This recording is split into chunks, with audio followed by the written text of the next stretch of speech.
I got a haircut. Damn. No one's here. Fuck. Oh, yeah, I can't cuss in the first 30 seconds, but I don't give a fuck. What's up, guys? 0 people. Talking myself. I got 1 person now. I'm feeling energies. More people I get, crazier I get, weirder shit gets. Close comes off, close stay on. I don't know. Tune in to find out. What's up, guys? 1 peoples. I've been out. I'm at MIA. Fucking taxes, man. It's almost done. God damn it. At least I can breathe a little bit. Yeah, want to get back to the regular schedule. Sometimes it's a lot live stream every day, but damn it, I'm a man of my word. 1 peoples. Oh man. Who is it? Let me guess. Is that you, Vitalik? Charles? Hoskinson? Hoskinson? It's Tony. Hello, Tony. You're better than Vitalik and Charles Hoskinson put together. Can't say his last name. It's all good though. Welcome, welcome. Lifestyle. What's up, dog? What's up, man? How you been? Good? Good. Selling houses and shit. I like that.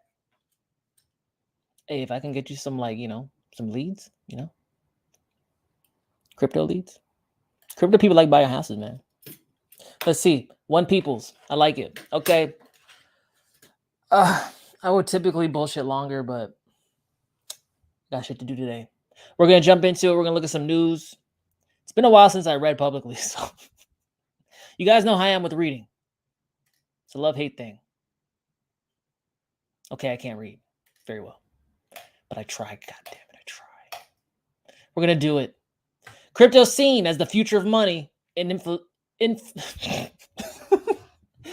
inflation-mired countries. Okay, I didn't start off very well. Let's see how this goes. Citizens in countries with heavily devalued currencies need to have crypto. In the developed world, it's often just nice to have. Weighing Bitcoins? You can't weigh a Bitcoin?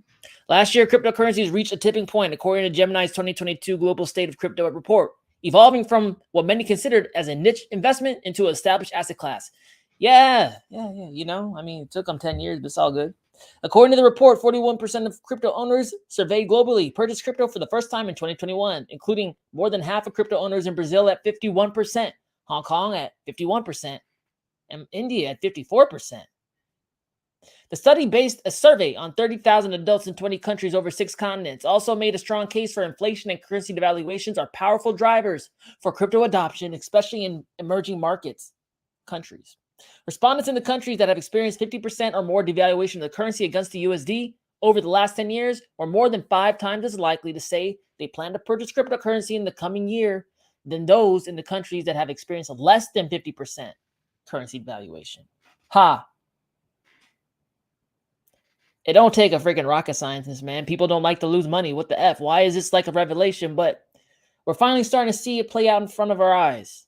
Brazil's currency, the real, I think it's real, experienced a 218% devaluation, suggesting high inflation against the US dollar between 2011 to 2021.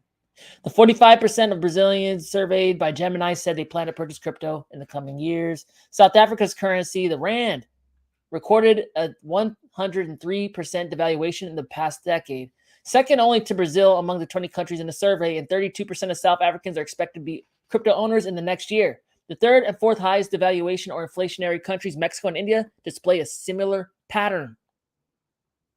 By comparison, currencies of Hong Kong and the United Kingdom experienced no devaluation at all against the US dollar over the past 10 years. Meanwhile, relatively few surveyed in those countries, 5% and 8% respectively, professed an interest in purchasing crypto. I got better at reading. What the hell's going on? What conclusions can be drawn from this? In countries where local currencies have been devalued against the dollar, crypto is viewed as a need-to-have investment, whereas in the developed world, it's still largely a nice-to-have. First world problems, ain't it?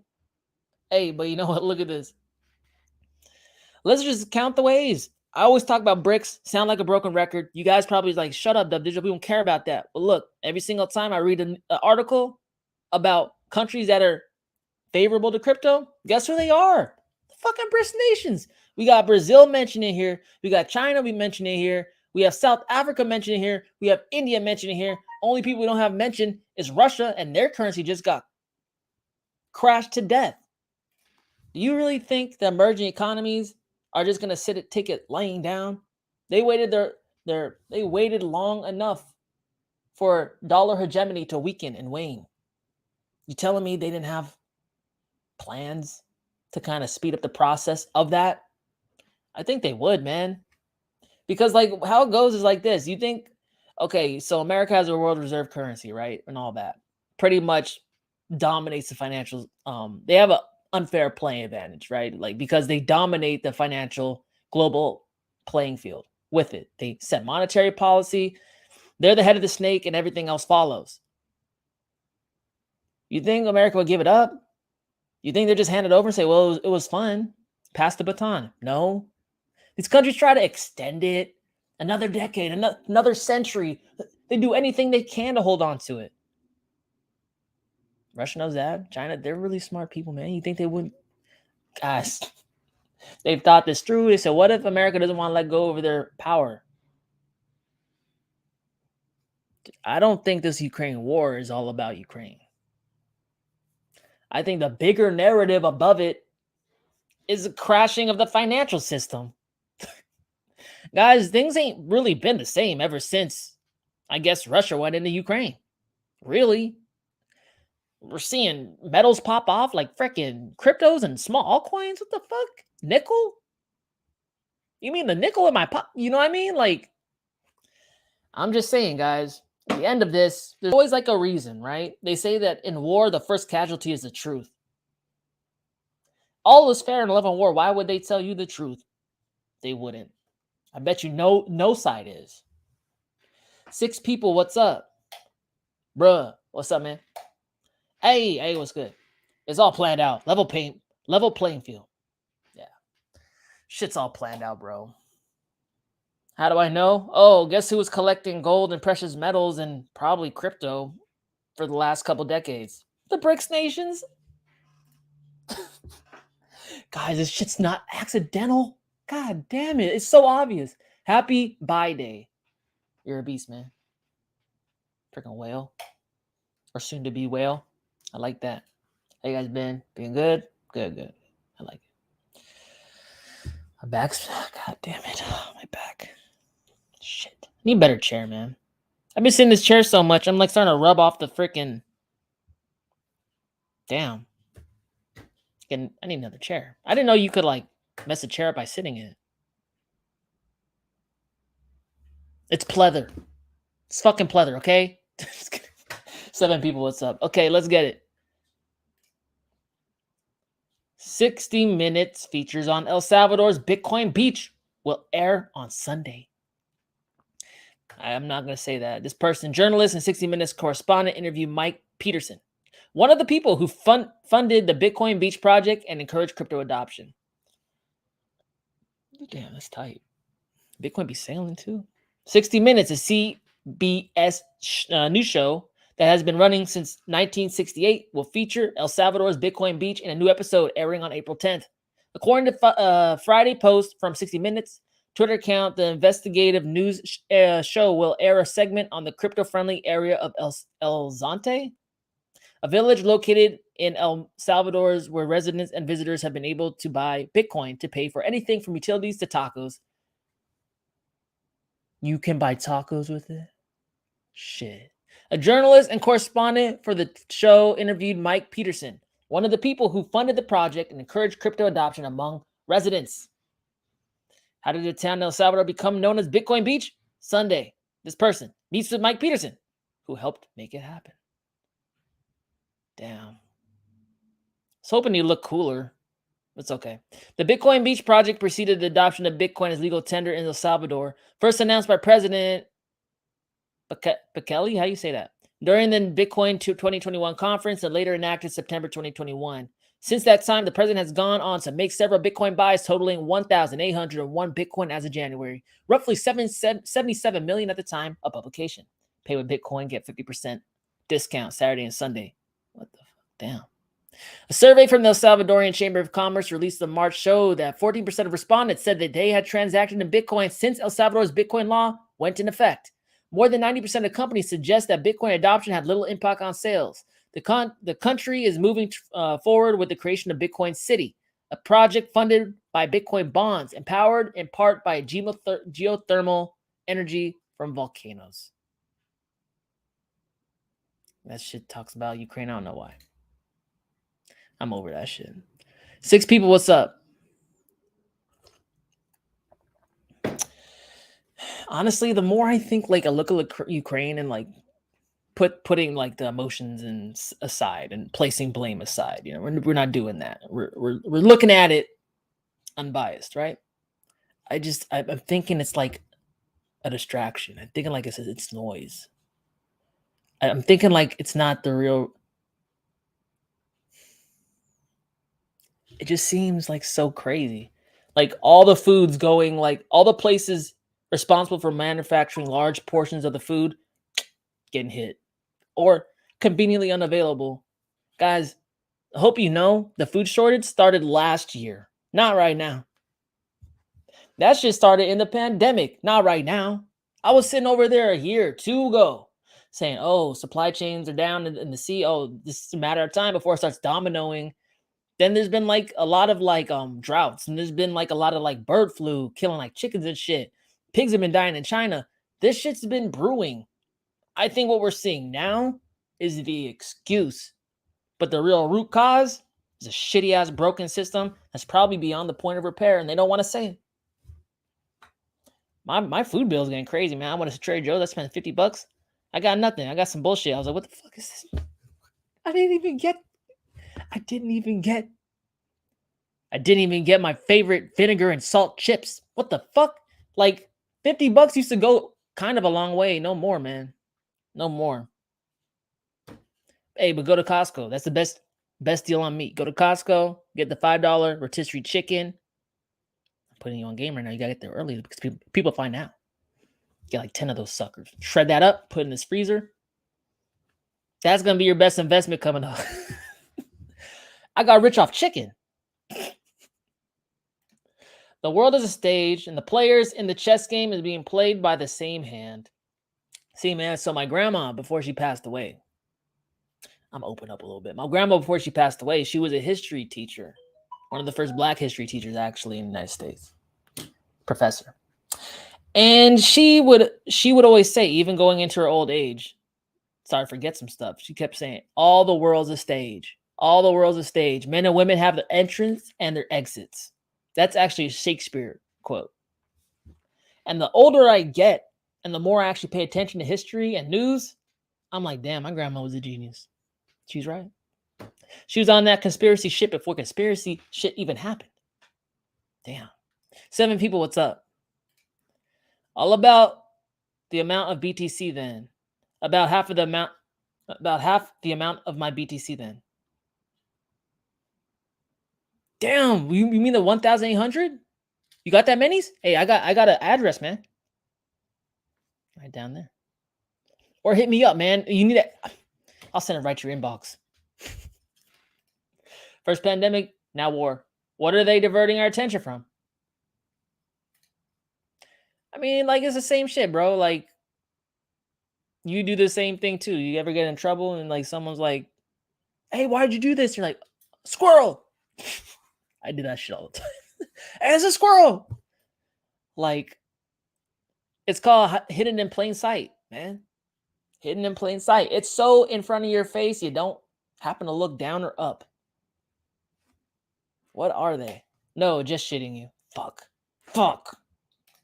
My grandma knew about the Freemasons. Your grandma knew about Freemasons. I know. Imagine, man. Like, that's the funniest thing. Like, I can always think about it all the time as a trip. Like, damn, she knew. It must be in our blood.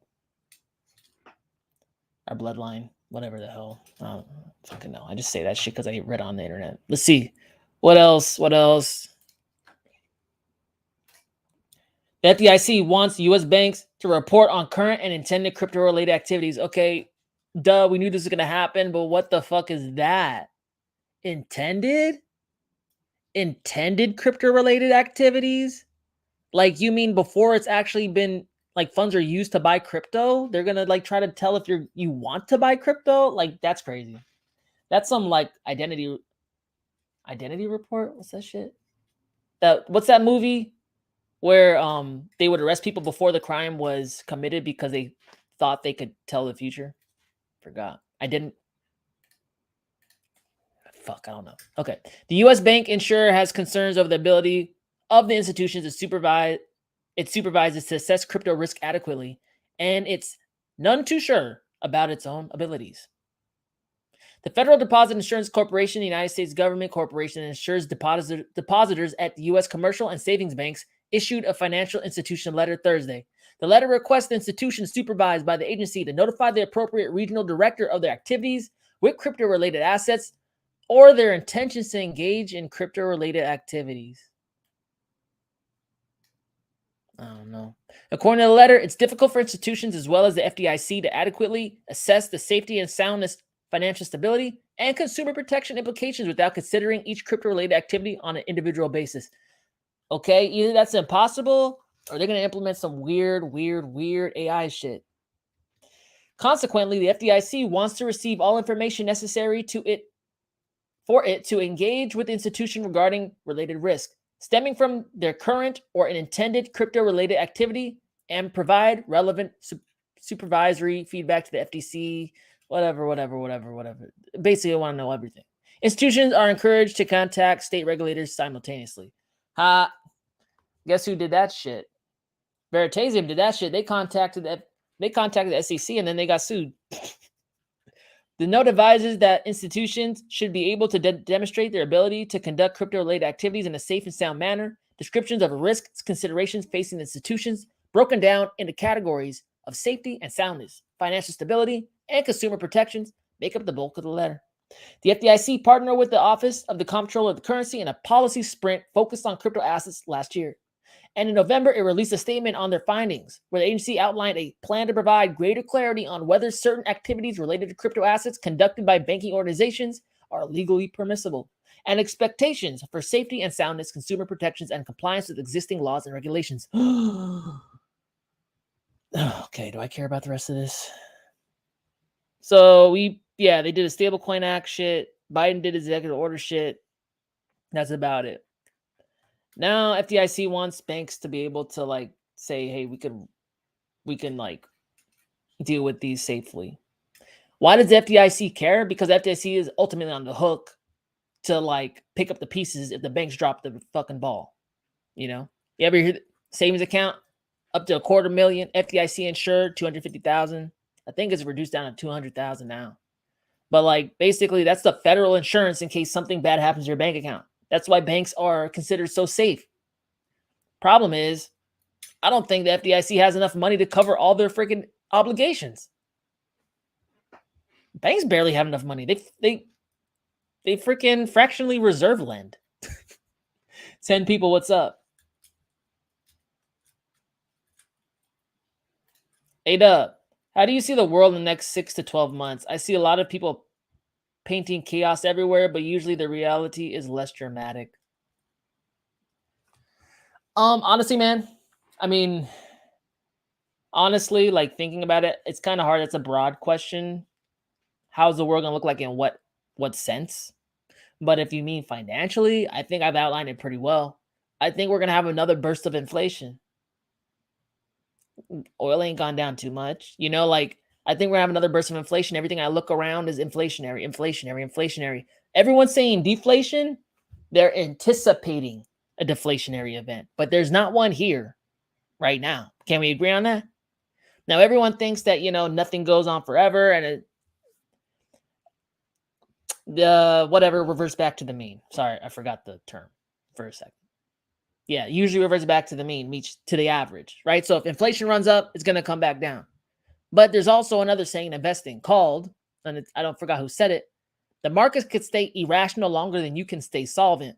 So if you're trying to sit there in time when the deflation will occur, the probability is not in your favor. Might as well invest with the trend. The trend has been highly inflationary. The trend has been more dollars for assets. At some point, that will reverse.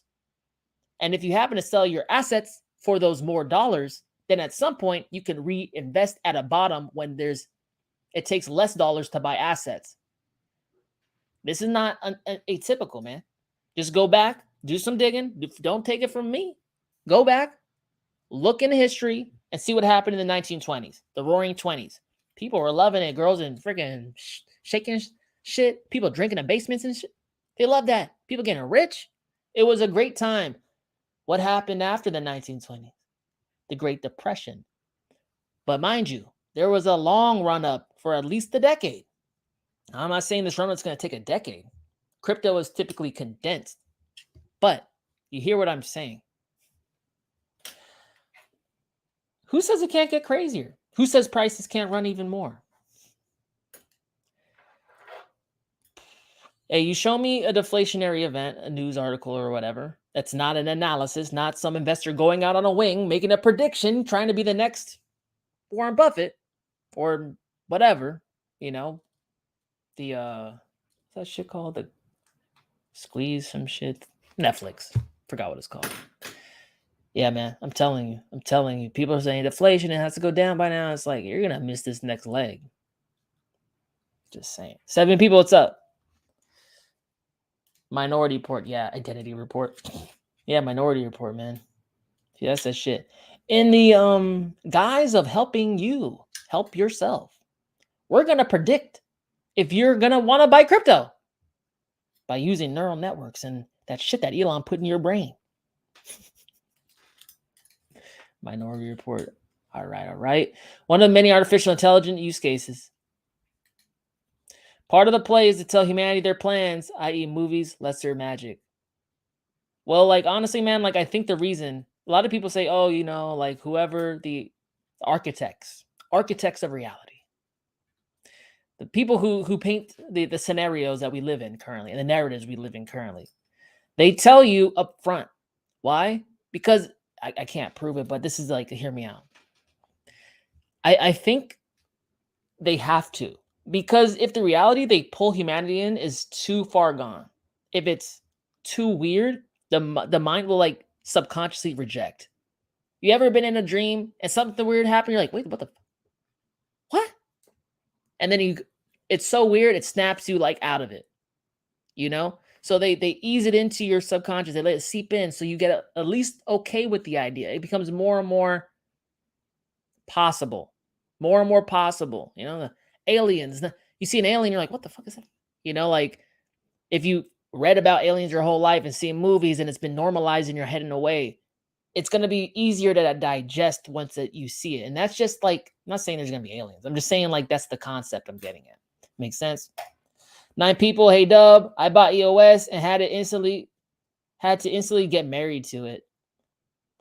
Blood, fire, at least it's good to know it can't dump anymore. Haha. That's how it goes, man. I mean, me too. It's all good. It's all good. That's why you don't invest in one, though. That could happen. Things run, things sit. And then after they run, they sit. And the things that are sitting run, we're starting to see uncorrelation. That's why I like to spread myself out. So I always have a tree sprouting, Let's get to the next one. I'll get to you guys in a second.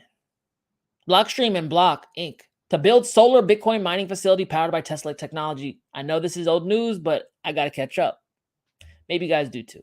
The site will use a combination of solar panels and battery storage from excess daylight to power Bitcoin mining.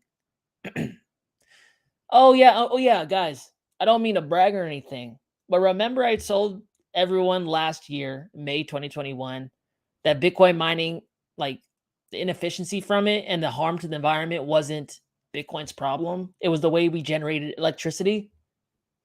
The open market is now taking care of that problem. Solar farms popping up, volcanoes, all this crazy shit.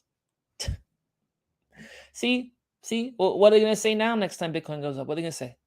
On Friday, cryptocurrency storage company Blockstream and Block Inc., formerly Square, announced the construction of solar-powered Bitcoin mining facility in Texas. As told by Blockstream, the mining site will be outfitted with 3.8 megawatts of electricity capacity using Tesla's solar photovoltaic cell array and with a 12 megawatt hour megapack. Sounds like a lot of shit. Manufactured by Tesla Energy, Megapack is a powerful lithium-ion battery that provides energy storage and support. In context, one of the leading publicly listed Bitcoin mining companies, Hut 8 Mining, has about 209 megawatt in total contracted mining capacity. The purpose of the venture is to investigate the feasibility of operating a zero-emission energy Bitcoin mine. Blockstream and Block began collaborating on project last June, with Block promising to invest $5 million for its construction. That's it, Block? Come on. I thought you got big bags. In addition to its physical construction, the teams of Blockstream and Block will build a publicly accessible dashboard to report on the project's economics. Key metrics will include power output, the number of Bitcoin mined, storage performance, total uptime, expense, and return on investment, etc. It will also be accessible 24 hours from any browser. Wow. While solar Bitcoin mining is theoretically carbon neutral, there is a great deal of controversy with the crypto community about its practicality. First, they complain that it's too dirty. Then you find a freaking solution. Then they complain that it's not practical. God damn, man. You can't please everyone anytime, man. In June 2021, Brian, the oldest Bitcoin mining pool, published a feasibility analysis on using solar energy to mine Bitcoin and concluded that it is not profitable, even when considering near-free electricity costs and recycling surplus energy during peak sunny hours. This thing's chief marketing officer, Christian, is an also outspoken critic of solar Bitcoin mining, pointing out that using traditional metrics to evaluate its environmental friendliness doesn't account for variables such as the production of the brutally harmful chemicals during the manufacturing of solar panels. Okay, yeah, apparently, like, mining lithium has some waste and shit. Okay, so the fuck what? So does like drilling for oil. So does fracking. So does putting in pipelines. What the fuck, man? Like, look, just be consistent. That's all I ask. You're going to have a problem with solar Bitcoin mining. Okay, at least it's a step in the right direction, but you should also have a problem with using oil to do it.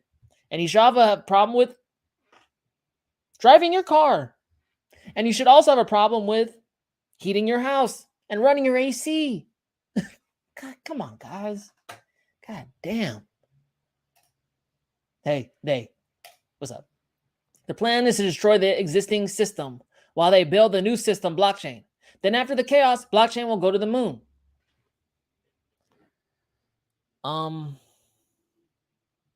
They're running it in tandem. They've been running it in tandem ever since 2010. People are talking about the economic transition. It's been going on. That doesn't matter if you haven't realized it or not. It's been going on. The second Bitcoin passed $1, it was over. Fiend. Why? Because it just eclipsed it. And the more and more dollars it takes to get one Bitcoin, it's just super obvious that it's losing the Bitcoin. Guys, Bitcoin's not going up in value. The dollar's going down. Nickel's not going up in value. The dollar's going down. It buys less. It's all in the value of the currency that it's the asset is denominated in. If the dollar was winning, it would have stayed at 13 cents a Bitcoin. Elizabeth, $5, thank you. Appreciate it. Are you watching to buy it, if anything? I like to see where 100 can give back the most percentage. Vet so far, winner. Waiting, bought a solar generator. That's smart. That's smart. Very smart. Because you see these electric cars. You see this solar shit. Every house in California's got to have solar on it now when it's built. All this crazy shit. Guess what it uses? Guess. Silver. Silver. I think there's going to be a crypto cycle after the crypto cycle in commodities. There's been 2 commodities that haven't taken off with the other ones, gold and silver. That's funny because those are the monetary commodities. But they're the only 2 commodities on the market. Well, okay. It's not usual to have commodities priced from the paper derivative. That's what happens in gold and silver. That tells me manipulation. They're holding down the price. Because if gold and silver went off, then the whole world would be realizing that the dollar's sucking. But what am I looking at to buy? I just keep picking up CMDX when. That's what I'm doing right now. That's what I'm doing right now. I've just been doing it the whole time. Pretty much half a year, like for the last half a year. Just making those bags really fat. Vet, I mean, not looking bad. Don't typically like to look at the stuff, on the news days though. Try to keep it just news. But Vet's not a bad one. You can't go too wrong with Vet. I mean, it still has its partnerships from 2020 with China. A lot of these blockchains that got mentioned by China early on, they've been very quiet. I think that's less to do with them and more to do with China. China likes to move in silence, 7 people, what's up? But they also VeChain also had a partnership with Walmart, which I think is potentially could be bigger than China because there's more Walmarts around the globe that, you know what I mean? Like the ability to spread, not just within the country, but across the world. 7 people, what's good? You see that new Coinbase listing under consideration? They take the piss. No, what is it? What are they considering? You heard it here first. Dub called it. Aliens are on the way. They're probably already here. Aliens are probably here. Okay? If there's... they can get across the goddamn universe. You don't think they could, not be seen by you? You think they could find some fucking cloaking shit? Like, chilling, looking at you?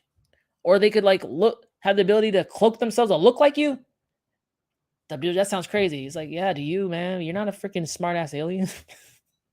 Like, seriously, if they can get light years across the cosmos and get here and stay here, oh, yeah. And they probably don't have to breathe oxygen. They could be, looking at us from, the water, so under the water. They're probably in the ocean. No one goes in the ocean. It's most of the world. No one goes in the ocean. That's crazy. 8 people, what's up? There are more Walmarts than there are Chinas. It's just crazy enough to work. Let's see.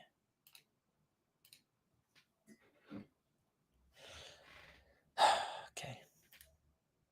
Lightning to strike Shopify merchants with addition of Bitcoin payments.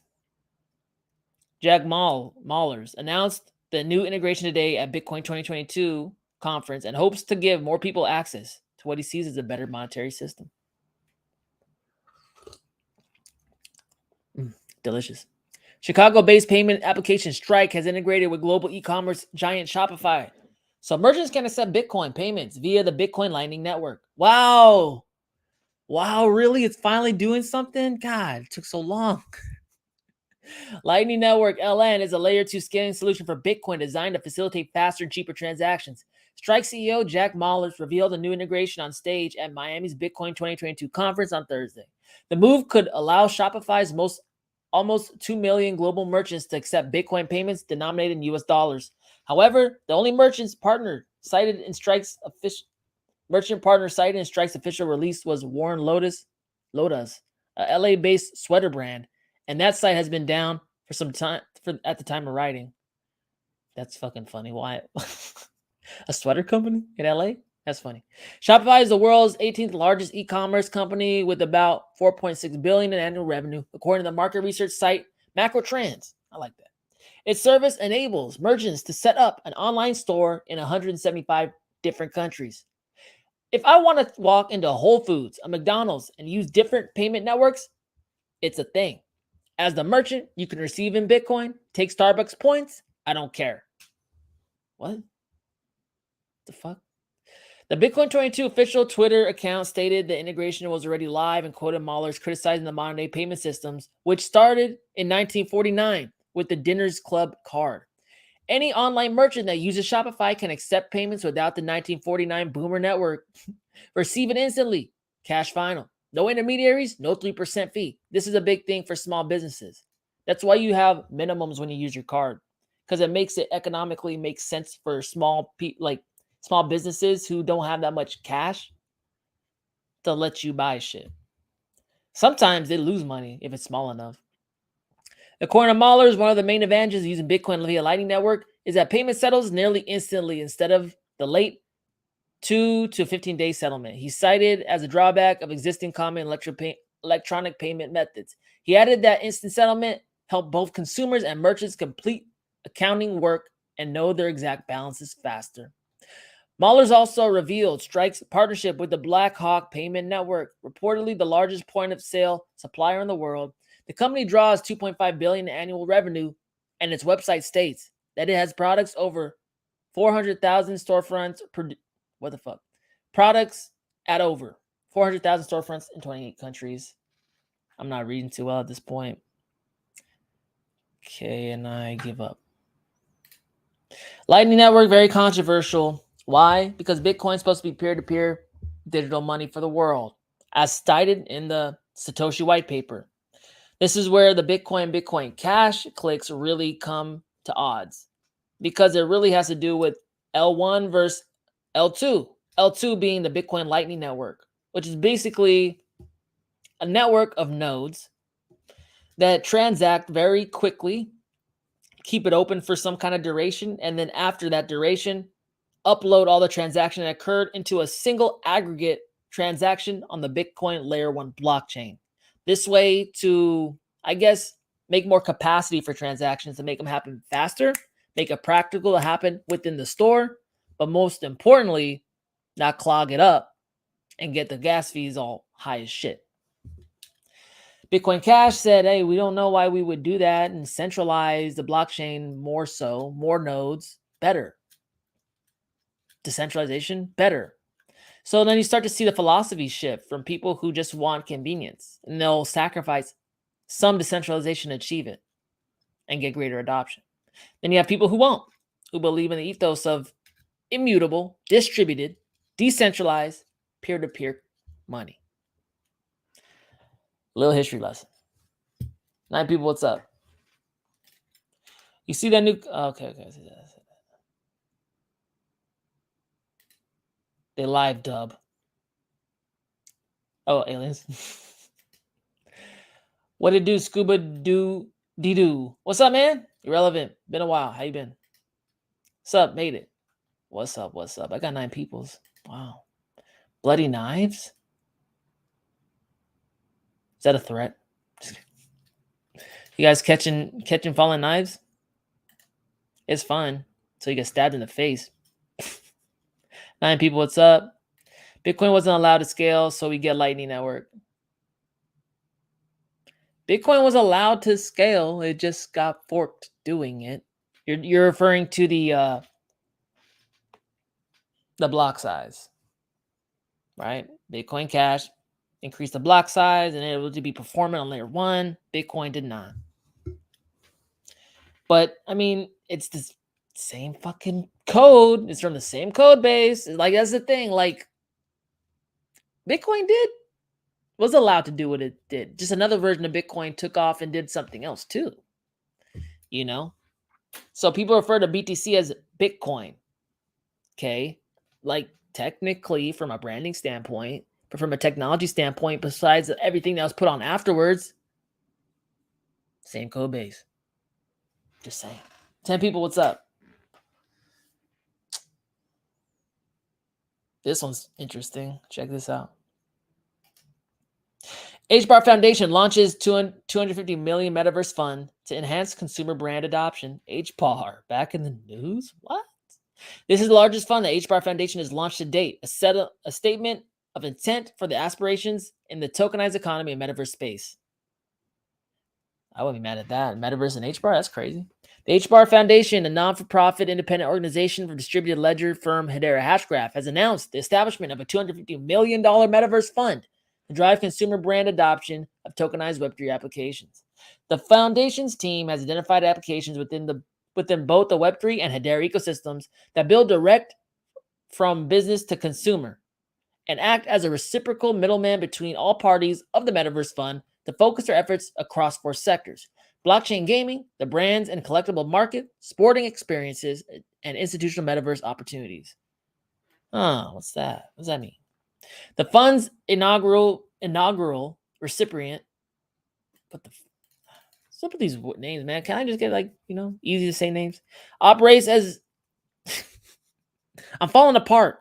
Operates an owner relationship management ORM platform focused on strengthening the commercial connection between brands and consumers with the integration of Web3 mechanics. And in a video conversation with Alex Russman, the director of Metaverse Fund at the HBAR Foundation, spoke to Cointelegraph about an array of subjects, including the reasons for partnering with Sale, the importance of technological architecture in the space, as well as upcoming yet to be announced partnerships with gaming and sports platforms and fashion. Oh shit, upcoming. Interesting. I like that. I like it when I read about things before they happen. Sales current global owner, customer relationship manager. Operations serves over 300 corporations, including industry giants such as Procter & Gamble, L'Oreal, Brussels Airport, among others. According to Russman, they see potential of Web3. So are integrating non-fungible tokens or NFTs and tokens into that offering, being that handhold services that allows large enterprises to understand how tokens relate and fit into their business. Okay, that's good enough. 11 people, what's up? What's up? Need some coffee, man. Coffee. Gotta start doing yoga again. Damn. Like 2018, when I got wrecked, I was doing so much yoga. I was trying to zen the fuck out, man. I did so much yoga, I almost became the chosen one. Floating and shit. 12 people, what's up? This one's cool. UFC fighters to get bonuses in Bitcoin for upcoming PPV events. That's pay-per-view. Didn't know. Sports and crypto have gone hand in hand over the past couple of years as most sporting companies across various niches have onboarded crypto firms as their brand partners. UFC has been all over Crypto.com. They're the official sponsor of the UFC, I think. Ultimate Fighting Championship UFC fighters will get their fan bonuses in Bitcoin thanks to the organization's partnership with Crypto.com. And that's kind of funny, though, because, like, if we, like, are approaching the blow off top and then they get these bonuses and then fall down to death, goddamn. What's his name? Dana White? Tricky bitch. The fan bonuses will be paid out to the top 3 fighters of pay-per-view PPV events by UFC's official cryptocurrency platform partner, Crypto.com. There will be a total of 3 Bitcoin fan bonuses of the night, ranging from 10,000 to 30,000. Hey, that's not bad, man. Break me up a little piece. Fans from around the globe can vote for the Bitcoin bonuses on the night of their official Crypto.com website on the day of the event. Damn, that's kind of tight. The first Bitcoin fan bonuses will be introduced during the upcoming UFC 273. Yeah, the Korean zombie. Oh, damn, that dude. I've seen him fight before. He just keeps coming, man. It's a zombie. Event scheduled for Saturday. The Bitcoin fan bonuses will be in addition to the traditional fight of the night and performance bonuses awarded to the UFC athletes. UFC President Dana White lauded the organization's recent association with Crypto.com, saying, "This new fan bonus of the night is an awesome way to get more fans engaged in our events while rewarding fighters for badass performances." Sports and crypto have shown one of the largest synergies over the past couple of years, with several major sporting companies and events partnering with emerging crypto tech. As a global sporting brand, UFC was among the first to integrate crypto-based promotions and even inked a $175 million sponsorship deal with Crypto.com in July. That's a lot. UFC fighters, quite similar to the United States National Football League stars, have also opted for Bitcoin and crypto paychecks over fiat payouts. The major mixed martial arts sports company has also bet big on non-fungible tokens, as the firm had launched its first NFT in November last year. What was the NFT? I covered it. Here. UFC Strikers. Yeah. Made by the same people who made NBA Top Shots. And you know how that went. Okay, 44 minutes in. I gotta stretch, man. Oh, you guys hear fucking taxes? I hate taxes. I hate it so much. They gotta do something about this crypto to crypto exchange shit. I hate it. What the fuck? I don't know. But, that's about it. I got a couple minutes, or I don't. Depends if I get stuff. Oh, I got stuff. I got stuff. Thoughts on cross chain? I mean, I say it all the time, but how you gonna have blockchain without cross chain? Oh, is there one chain to rule them all? I don't want to hear people's speculation. Is there one chain to rule them all? Is there only one chain? Are people only using one chain? No. So, given that reality, cross chain is essential, and at some point, the whole market is gonna have to recognize that. It probably because of some kind of weird ass liquidity exit, and people have to get from chain to chain. If a lot of people have to do it at the same time, centralized exchanges will shut down. So what will they do? They have to get educated on the existing interoperable protocols. The ones I talk about are Cosmos and WanChain. There's not too many, man. There's not too many. That's why, I looked at the niche. I said, blockchains are valued by network effects. With cross-chain technology, you could have more people involved with your network, meaning a greater network effect. More money could flood in. More money that could ever flood into a single chain. What am I missing here? Eventually. The shitty part about investing is that, you seem wrong for a long time until you're not.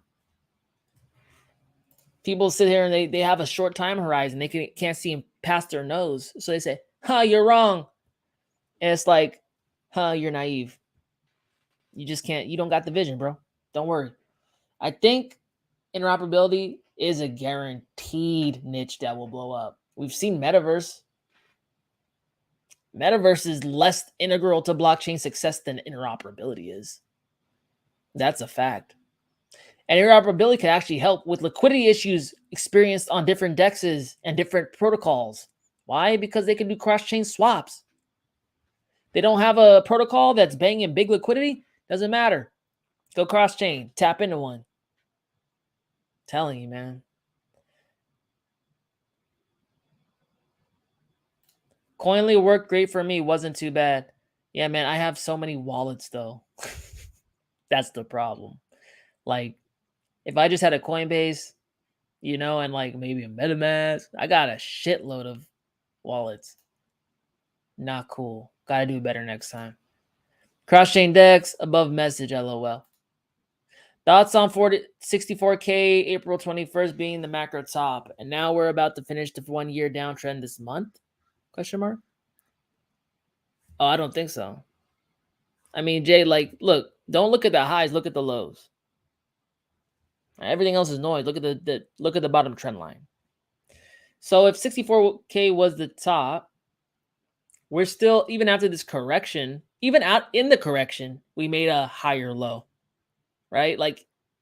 Even though it sucked dropping from there, we made a higher low. And then we've been grinding, right? Doing these pulses. We're making marginally higher lows there too. A trend going up and up and up and up, even thus it might be slight or maybe not as nice as we like, doesn't necessarily indicate a bearish trend. So I'm sitting here looking at the crypto chart, and I know it's been some time, but it reminds me of a time in 2017 when Ethereum was trading in a similar triangle. I kept buying it the whole way. Every time I got a paycheck, da, da, da, da. And I remember thinking to myself, damn, it's staying down for a long time. In retrospect, to 2017, not to now. It was only 5-6 months. And then guess what happened? Blew the hell up. Now, the cycles structures are a little larger than we're used to. I guess it makes sense as a market matures and more money's in it, right? It takes longer and it's harder to move. I equate price movement to mass, and force being applied to mass. So yeah, Bitcoin's a little heavier now. But I just keep remembering Ethereum did something similar. And I'm looking at that bottom trend line. It's not making lower lows. We actually made a higher high, even after this second pump in, was it November? Some shit. So yeah, the easy thing to do is basically look at it and say, it ain't done anything yet. It's done. It's over. Finito. But if that was true, we would have those, like, we would make a lower low. We would have dipped below 29,000. We have not. Call me a fool. Call me a genius. The difference between the two is marginal at best. Basically how it plays out. Mainly being such a big player in the BTC, ETs. Sorry. Mainly being such a big player in BTC, ETH, and BCH world trying to merge it. I don't know what that means, man. BTC, ETH, and BCH world trying to merge it? Sorry, man, I don't understand. Digital rubles and e-wallets soon coming to Russia. All that they follow the same World Economic Forum and New World Order plan, LOL. Well, it'll be commodity backed. They're gonna back their shit up. I mean, they pretty much backed the ruble to gold. They made each ruble like a portion of gold, like a gram of gold, not very much, but still gold and pegged it nonetheless. The only thing they really got to do now is make a CBDC of the ruble so they can transact on the blockchain. So their money can't be denied anywhere. And one of their biggest trading partners has been developing a blockchain system for the last 3-4 years. Interesting, huh? It's almost as if they thought of this before. They did, guys. There ain't no coincidence in life. Sorry about it. Just wonder if with Verse coming out, if it will be a big, easy money push to help push the cross-chain goodness. Verse? All right. What is that? I was thinking Vibe. Verse, help me out. Help me out.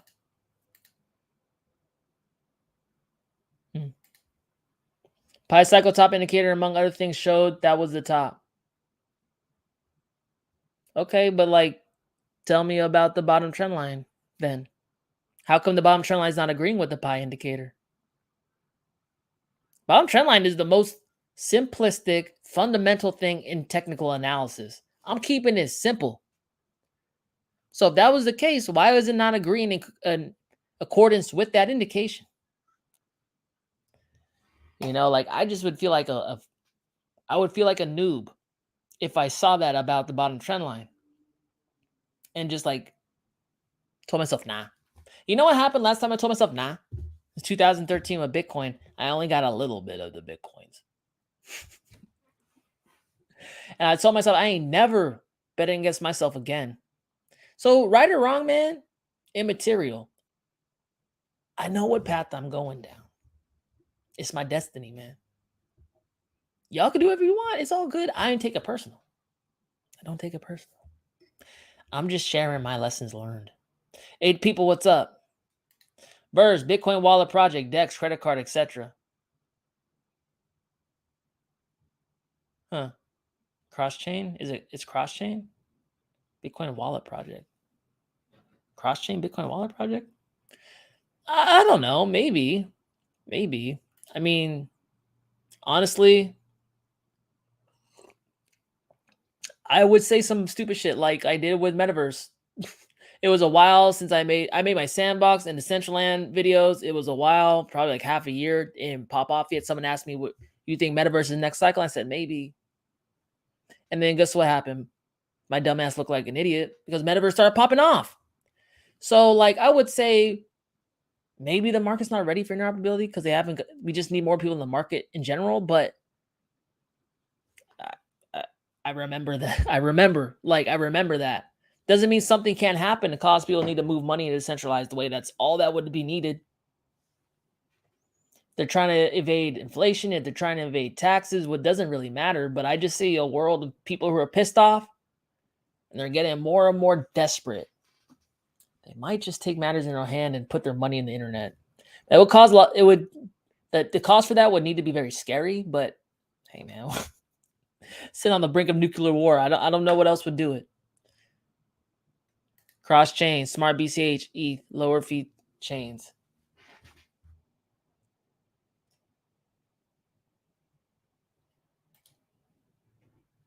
Yeah, I mean, you're seeing a lot of this stuff pop up. I mean, like ETH is always going to be like a big player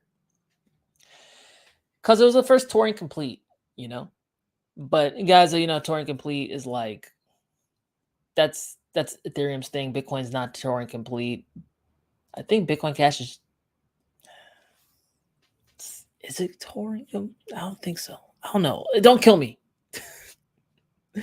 Yeah, man. I mean, that's the thing with everything, though, right? Lower fees, make a lower fee for this and that. Ethereum just opening up opportunity for more entrants to come into the space. And if people actually use it and they get yield from it and it works and it's cheaper, those chains ultimately succeed. They're going to have people who leave after Ethereum gets their shit together, but they're going to have people who stay. So we're watching the proliferation of Ethereum's market cap all over the place and it's blowing chains up. We first saw Binance Smart Chain. Damn. Binance Smart Chain blow up. We saw Cardano blow up. We saw Solana blow up. He's making blockchains famous every day. It doesn't come through. You know, like, I think they will eventually, but damn, I'm going to stop counting on it. I've been waiting for 6, 7 years. 5, 6, 7 years. Some shit. I don't want to do math. Assume most people know the Bitcoin wallet on phone. 10 million users use it. That they would push from phone app into a DEX world cross chain. See, that's the thing though, man. Like, I could barely get people to download Coinbase. I don't know. I'm like, just do it. Just do it. Do it. Taking my friends, fucking do it. Getting violent and shit. 9 people. What's good? All right, guys. It's been about an hour. It's been fun. I like to do this for sometimes a week. I do news. I'm going to try to get back on it. I had to take some time to do some personal stuff. Not enough time in the day. But until next time, guys, it's been fun. Talk to you later. Peace.